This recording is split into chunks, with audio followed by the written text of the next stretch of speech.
So hello guys, ngayon naman po is si for each na method. So it iterates over each element in an array.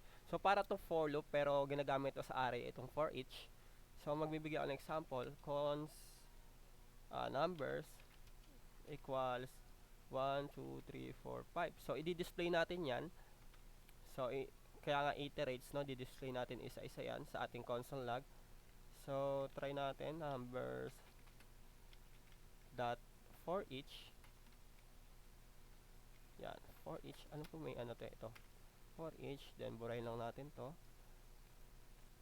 Console log element.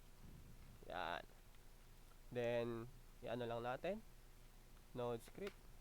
So, kung mapansin nyo, dinisplay niya lahat, no?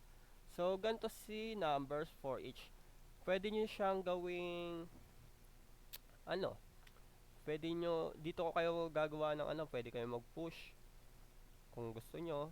Depende kung anong gagawin yung condition, no? Ganun kasi, sinasabayan to ng paggawa ng conditional statement, parang ganun. So, kayo na pong bahala. So, pero inano ko lang naman, pinakita ko lang sa inyo yung for each. So, ganito lang si for each. Then, kayo nang bahala kung paano gawin nyo. Pwedeng sample, ganyan, plus 1. Yan. Madadagdagan lang siya ng isa. Then, pwede kayo gumawa ng condition. Kuhanin nyo lang even element modulo by 2 equals 0. Eh di madi-display lang yung mga even, no? Console.log even then element. So mga even element lang. Yan, 2 and 4. So ganyan lang po, sample ng for each para siyang for loop. So thank